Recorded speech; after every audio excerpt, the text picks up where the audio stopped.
Welcome to the INFOWARS Nightly News. I'm David Knight. It's April the 1st, 2014, and here are our top stories. Tonight, is a CIA torture report being blocked by the president? Then, the EU agrees to launch operations in the Central African Republic. And Bilderberg 2014 is announced for Copenhagen. That's next on the INFOWARS Nightly News. You had about 10 beers? About 16 beers, but All right, I'll see you later. Well, it was yesterday that for the very first time, Bilderberg announced where they were going to be holding their conference. It's always been a secret. As a matter of fact, for decades, it was denied that they even existed. But yesterday, they put it on their website. Today, after a little bit of detective work, we learn exactly where it's going to be held in Denmark. Bilderberg is found. The 2014 confab is going to take place at the Marriott Hotel in Copenhagen. The meeting of the secretive global power brokers will almost certainly take place at the five-star Marriott Hotel in Copenhagen, Denmark, from May 29th to June 1st, writes Paul Joseph Watson. He says, after Denmark was confirmed yesterday as the site of the organization's 62nd conference, inquiries to the Marriott show that no rooms are available for those dates, indicating that Bilderberg has booked out the entire hotel for its annual confab. Now, remember that one of the very first Bilderberg meetings was in 1955, and it was there that they planned both the EU and the Euro. So it's kind of fitting that, as last year we learned, the topics that were being discussed there, at least what they told us they were talking about, was big data and Africa. Now we see from RT that the EU is agreeing to launch military operations in the Central African Republic. The Council of the European Union have announced the immediate launch of a military operation in the Central African Republic to, as they put it, help achieve a safe and secure environment. That's right. I'm from the EU. I'm here to help you. Now, they say the costs are estimated by the EU at 25.9 million euros for the preparatory phase, just the preparatory phase. A mandate of up to 6 months, starting from the point of reaching full operational capability. The move has also been authorized by the UN Security Council. Hey, I thought the European countries were struggling with austerity measures. I thought they were broke. I guess you can never be so broke that you can't go in farther to the banks and to the military industrial complexes. But some people have had enough. We see a burgeoning secession movement coming up throughout Europe. And here's the latest one in Sicily. RT reports that Sicilians are marching for independence from Rome. Independence activists marched through the center of the Sicilian capital city of Palermo on Sunday, demanding a referendum of the island's population on the question of leaving the Italian Republic. Activists have been inspired by the example of the recent informal referendum of Venetians and say that Sicily is being robbed by the Italian state and the European Union. They got that exactly right. It was in Italy that the democratically elected leadership was replaced by Goldman Sachs banker Mario Monti, who they call a technocrat. They are being robbed by the EU, by the bankers, and now they're going to be funding a war in Africa. Who's going to benefit from that? Well, that will be the corporations, as usual.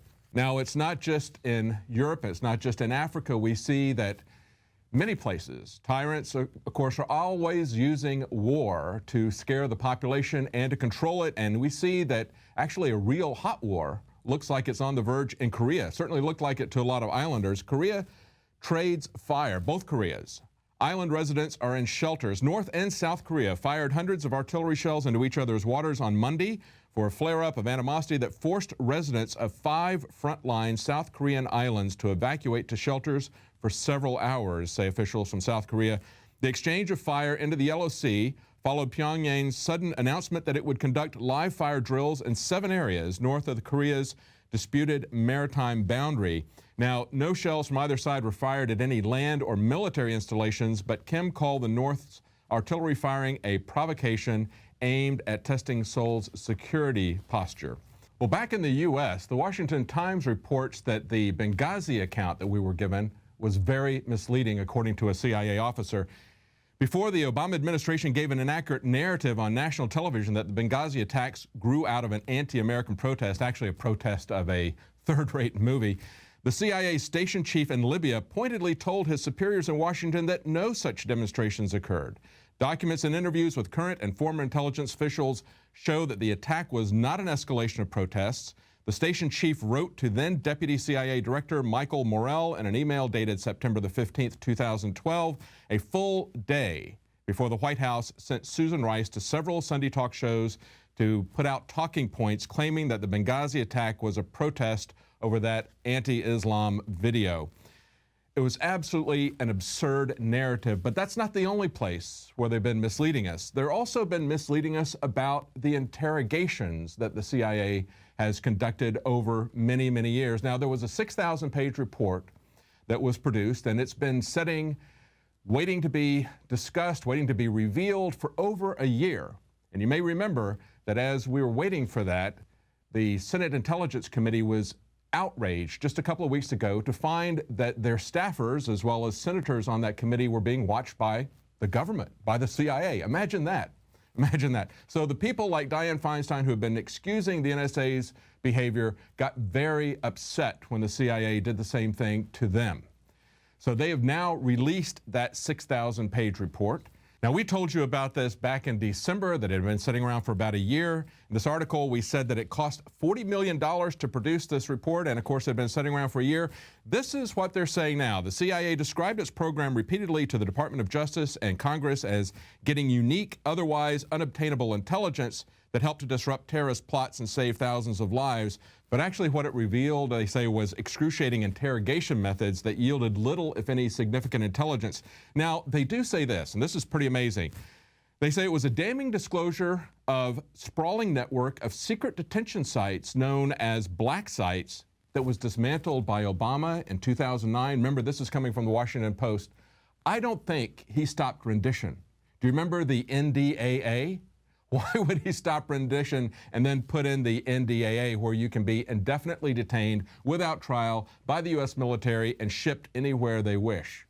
Now, we also see in another article from Mother Jones, there's 5 things you need to know about Obama's new NSA proposal. That's right. They're not just lying to us about the past. They're lying to us about what they're going to do in the future. They're not going to end the NSA bulk data collection program. It only addresses the bulk collection of phone records. That's right. It leaves your emails, your metadata, any of that stuff is still fair game. And they're not stopping the collection of it. They're going to make the phone companies collect it. And of course, now the phone companies want to be paid for that. Of course, they'll spy on you if the government will make it worth their while financially. They also point out that Obama could end this program if he wanted to, just like he extends Obamacare at will. He has the power to stop it. He's not doing it.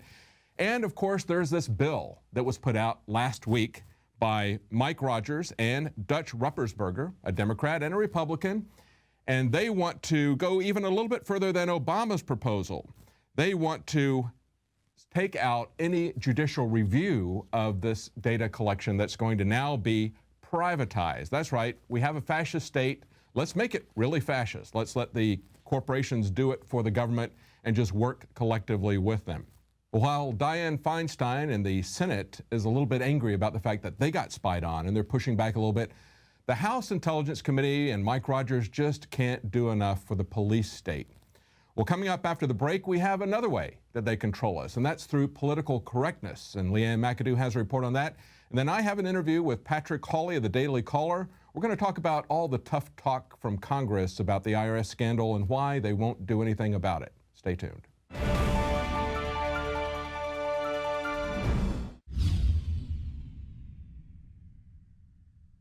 Alex Jones here to tell you about how you can help spread liberty worldwide while also enjoying what I have found to be the best tasting 100% organic coffee on the planet. For more than a decade, my favorite coffee has come from the high mountains of southern Mexico, where the Chiapas farmers grow their unique shade-grown Arabica beans. We have now managed to secure these sought-after beans in a highly customized blend. Discover and try a bag of the Patriot Blend 100% organic coffee at InfoWarsLife.com. This coffee gives gives you a long, smooth pick-me-up for hours without the headaches and heartburn that so many other coffees give me personally. Hands down, this is my favorite coffee, and it's taken us years to secure connections directly to the Chiapas Mexican farmers. Drop by the site today, order a bag or two, and I don't think you're going to be disappointed. Available in original or with our immune support infusion blend. You will be supporting a free press, all the while enjoying a truly great tasting cup of my favorite coffee. Available at InfoWarsLife.com. Introducing Pro One. All of your filtration in one system, portable, on the go. No more do you have 2 or 3 filters to just reduce sodium fluoride. You have a system that cuts out the sodium fluoride and up to 95% of hydrofluorosilicic acid. Advanced manufacturing technology combines silver-impregnated white ceramic with new Aquamedics advanced media for removal of fluoride and other heavy metals, all in one filter element. It is the only one that does it, and out of the gates, we have it discounted at 10% off with promo code WATER. This is the only system that in one unit helps reduce or remove pesticides, herbicides, chloramines, ammonia, and chlorine, hydrofluorosilicic acid, the most common form of fluoride not covered by other fluoride filter brands, and sodium hexafluorosilicate. Get your Pro Pure with the new Pro One filter today at InfoWarsStore.com or by calling 888-253-3139.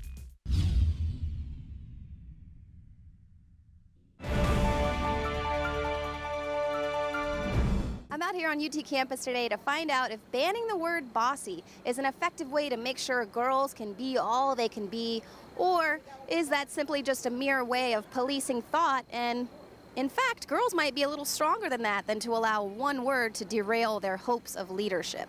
Have you heard of the hashtag ban bossy? I have not. Oh. Man, like millions of people have seen this video and no one I've talked to has heard about it. Nope. Basically, there's this big campaign going to ban the word bossy because they are saying, like Beyonce and Sheryl Sandberg and other really successful women are saying that it stops girls from becoming leaders. Do you agree that banning the word bossy will help girls become leaders? I think it's going to be up to the women. I don't think you can just ban a word and overnight people will be, you know, like all the stigmas against women will be gone. So, I mean, if people want to do that, then good for them, I guess. So what I think I hear you saying is that oppression doesn't necessarily come from language. Yeah. Well, I mean, you can ban the word, but people are still going to say it. I mean, it's got to come from a different source than just banning language. Do you think that banning words is an effective way to change the oppressive structures that exist? I think it could maybe start a conversation about it. I don't know if it's the best way to fix the problem, but it's definitely very true that women are often told that they're overly aggressive when they're just being assertive. But I don't think necessarily banning a word is the answer to it, but maybe a start to a conversation about it. I wouldn't use it and think that they're automatically talking about a specific gender. I would assume. I know a lot of guys that are very bossy, so one of my roommates is very bossy, so. And does he get offended when you call him bossy? Does he tell you that you're hampering his ability to become a leader? No. I mean, I'm sure he doesn't like it, but that's why we say it. It's to make him probably get under his skin a little bit.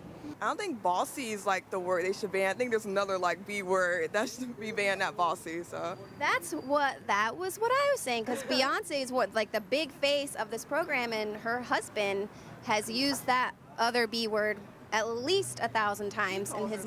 Beyonce calls herself that B word. So I think I don't really see too many people saying the word bossy, but the other one I see that one a lot. So if any word should be banned, it should be that one. There's this huge thing now in our society to like keep everyone from ever getting hurt or from ever experiencing any sort of pain. And obviously, yes, it's much more extreme now with like social networking and stuff. But I mean, maybe it builds character. I don't know. Yeah, that's what I was going to say. Pain builds character. Like, you can't be a good person and help people and give advice if you don't know what they're going through and you've had a good life. Everyone called me bossy as a child, and I didn't like it. I think it kind of like pushes you to actually act that way because that's what people see you as. Interesting. So you are more bossy now. Have you embraced this bossiness? Does it make you feel like a boss, or do you feel like the other B word? like the other B word. I don't think that word really has any specific connotation that's negative. I think it could actually be used positively as far as just a powerful woman. If anything, you should allow everyone to say whatever is on their mind, you know? If they really want to